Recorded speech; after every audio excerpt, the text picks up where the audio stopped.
సంవత్సరాల తరబడి ఎన్ని మందులు వాడినా మీ మోకాల నొప్పులు తగ్గట్లేదా? ప్రాణ పెయిన్ క్లినిక్ లో అత్యాధునిక చికిత్స. Hello Ram sir, hi Nagaraj.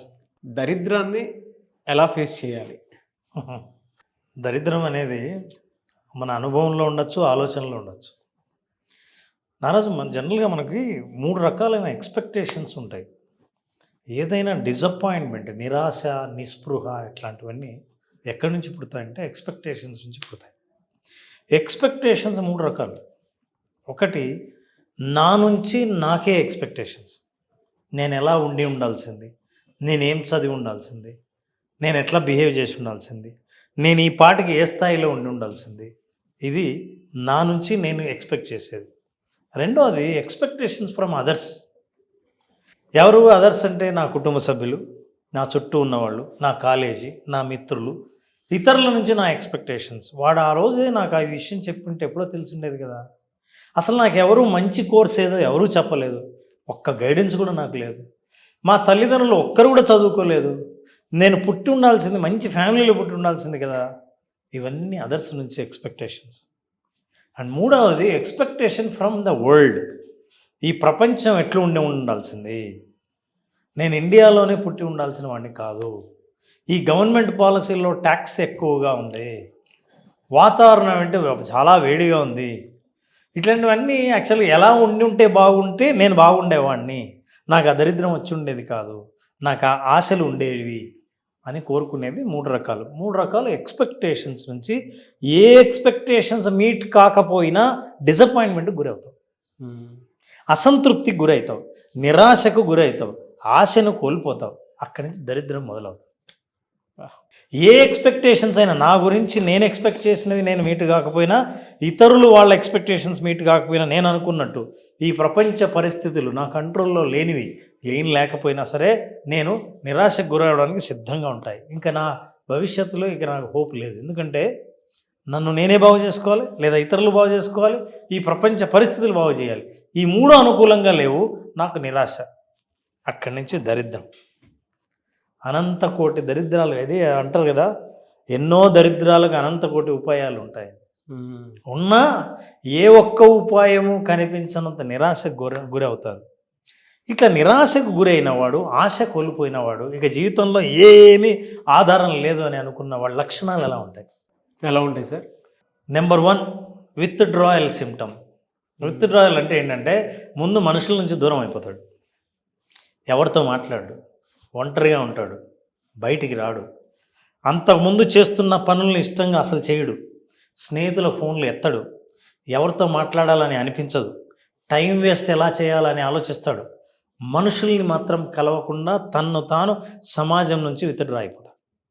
That's the first symptom of withdrawal. Withdrawal ఎప్పుడు అయిపోతాడో అప్పటి నుంచి రెండో లక్షణం, తనకి ఇష్టమైన హాబీస్ ఏవైతే ఉన్నాయో అన్నిటిని వదులుకుంటాడు. రెగ్యులర్గా చేసే హాబీస్ అన్నిటినీ దూరం అయిపోతాడు. ఎందుకంటే నేను ఇప్పుడు హాబీస్ కానీ మనం ఏమైనా చేసేది నారాజు, ఆనందంగా ఉండి హ్యాపీగా ఉంటే, నాకు ఇష్టమైన పనులు నేను చేస్తుంటే, టైంని నేను కొంత తీసుకొని ఆ టైంలో నాకు ఇష్టమైన పనులు నేను చేస్తాను. అసలు నేను చేయటానికి కారణమే నాకు లేకపోతే ఎందుకు చేయాలి? కాబట్టి ఏ వ్యక్తి అయితే గతంలో చాలా ఇష్టంగా చేసే పనులను ఆపేశాడో అది రెండో లక్షణంగా గుర్తించాలి. సో మనిషి ఏం చేస్తాడు, హాబీస్ని పక్కన పెడతాడు. Third is the most important, visible, అందరికీ కనపడేది, సెల్ఫ్ కేర్ను వదిలేస్తాడు. ఈ స్నానం చేయాల్సిన అవసరం ఉందా? కటింగ్ లేదు, ఏం లేదు. మంచి డ్రెస్ వేసుకోవడమా అసలు అవసరమా? ఇలాంటి ప్రశ్నలు వస్తూ ఉంటాయి.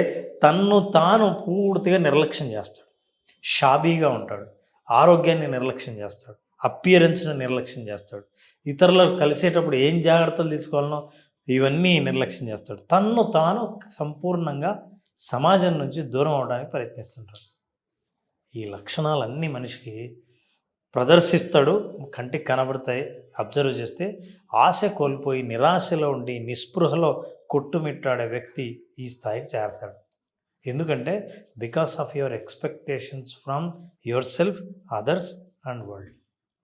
ఇది మనిషి పతనానికి చేరువలో ఉండి అన్ని దరిద్రాలుగా కనిపించే పరిస్థితికి కారణాలు ఇవి. ఈ కారణాల్లో ఉన్న వాళ్ళకి ఎవరికి కూడా ఎవరు చెప్పిన సలహాలు కూడా ఎక్కవు. మంచి చెప్తున్నా సరే, అందుకే చాలామంది కొంతకాలం తర్వాత అరే ఈ విషయం నాకు ఎప్పుడో చెప్పి ఉండొచ్చు కదా, ఇప్పుడు చెప్తున్నావు ఏంది అంటారు. ఆ చెప్పేవాడు ఏం చెప్తుంటే, అరే నీకు 100 సార్లు చెప్పావు, నువ్వు అసలు వినిపించుకుంటేనా, వినిపించుకునే స్థితిలో ఉన్నావా నువ్వు, అప్పుడు అసలు ఎంత చెప్పినా వినే స్థితిలో ఉన్నావా, అప్పుడు లేడు. So he discard, ignore every suggestion, అన్నీ పక్కన పడేస్తాడు. సో ఈ లక్షణాలు ఉంటాయి. ఈ లక్షణాల్లో దరిద్రాన్ని ఇంకా దరిద్రంగా మార్చుకోవడం తప్ప దీని నుంచి బయటపడడం చాలా కష్టం. ప్రయత్నిస్తే తప్ప, కోరిక మారితే తప్ప, నేను ఏ స్థితిలో ఉన్నానో నేనే గుర్తిస్తే తప్ప మనిషి బయటపడలేను. ఒక్కసారిగా గుర్తించిన తర్వాత ఈ లక్షణాలు, ఎస్ నాలో ఉన్న ఈ లక్షణాలు, చాలామందికి ఉన్న పరిస్థితి చెప్పి సహాయం తీసుకోవడానికి కూడా, అమ్మో మా నాన్నకు తెలిస్తే నా వద్దు, వాళ్ళకి చెప్పకూడదు. ఫ్రెండ్స్గా నేను ఇప్పుడు ఊర్లో వెళ్ళి నా ముఖం చూపించారంటే అందరు ముఖాన్ని ఉమ్మేస్తారు. ఈ భయాలన్నీ మనిషికి కలుగుతాయి. ఎందుకంటే నిరాశ, మనిషి ఏదైనా సాధిస్తానన్న ఆశ కోల్పోయిన తర్వాత నీకు లోపల ఎంత దరిద్రాన్ని భావిస్తున్నావో ఎదుటి వాళ్ళ ముఖాల్లో నీ దరిద్రాన్నే చూస్తున్నట్టు నువ్వు అనుకుంటూ ఉంటావు. అందువల్ల అవన్నీ డిస్కార్డ్ అయిపోతాయి. ఒక్కసారి మనిషికి తెలిసిన తర్వాత ఇది నా పరిస్థితి, ఇక్కడి నుంచి బయటికి రావాలని అనుకుంటే చేయవలసిన పని ఏంటంటే, నెంబర్ 1, మీరు ఎన్ని గంటలకు నిద్రలేస్తున్నారో సహజంగా మీ బాడీ సోమరితనంతో పర్వాలేదులే ఏం చేసేది లేదు కదా ఇప్పుడు లేద్దాం అని అనిపిస్తూ ఉంటుంది.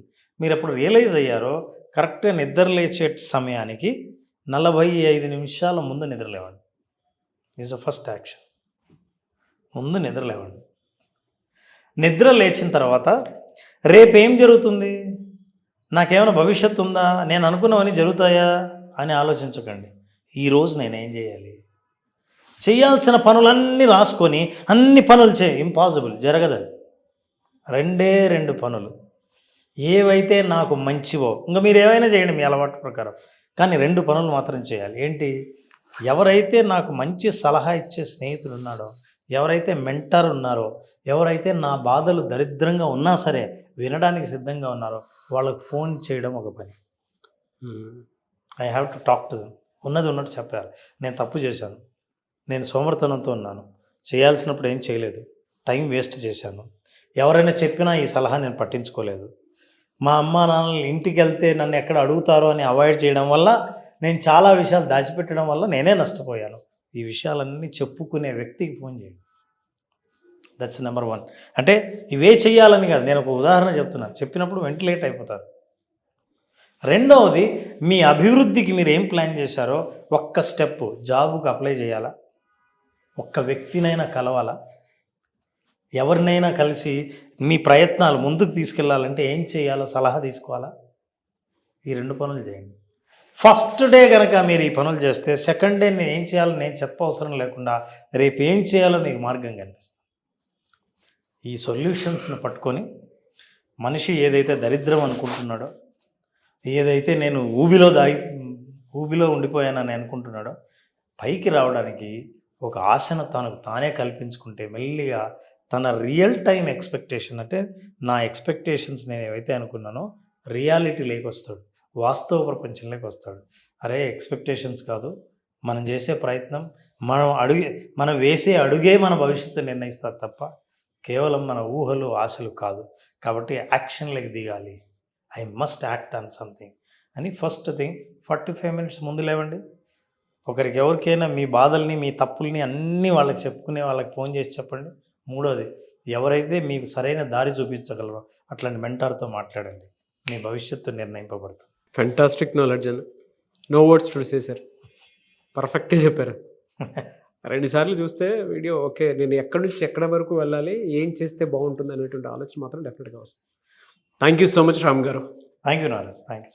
క్లాస్ ఎప్పుడుండే అవకాశం ఉంటుంది? నారాజు ఏప్రిల్ 22వ తేదీన మళ్ళీ విజువలైజేషన్ బేసిక్ స్టార్ట్ అవుతుంది. మీకు అద్భుతమైన అనుభవాలు పొందాలన్నా, మీరు అనుకున్నది ఒకటి, మీ అనుభవంలో మీరు తెలుసుకున్నది ఒకటి, అట్లాంటి అనుభవాన్ని చూడాలంటే ఖచ్చితంగా బేసిక్ విజువలైజేషన్ అటెండ్ అవ్వాల్సిందే. ఏప్రిల్ 22న 5 రోజుల పాటు జరిగే ఈ ప్రోగ్రామ్ను అనుభవపూర్వకంగా తెలుసుకోవాల్సిందే తప్ప మనం ఎన్ని వీడియోలు చేసినా వినడానికి చాలా అద్భుతంగా ఉంటాయి. సో April 22 ఎవరైనా ఎన్రోల్ చేసుకోవాలి అనుకున్నటువంటి వాళ్ళు స్క్రీన్ మీద మీకు కాంటాక్ట్ నెంబర్ కనిపిస్తుంది, దాన్ని మీరు కాల్ ఆర్ మెసేజ్ వాట్సాప్ చేసి వెంటనే ఎన్రోల్ చేసుకోండి. అండ్ ఈ వీడియో లైక్ చేయండి, షేర్ మాత్రం తప్పకుండా చేయండి. ఇలాంటి మరిన్ని వీడియోస్ కోసం మా ఛానల్ ఫాలో అవ్వండి. Thank you. సుమన్ టీవీలో మీ పర్సనల్ అండ్ బిజినెస్ ప్రమోషన్స్ కోసం కింది నెంబర్కి కాంటాక్ట్ చేయండి.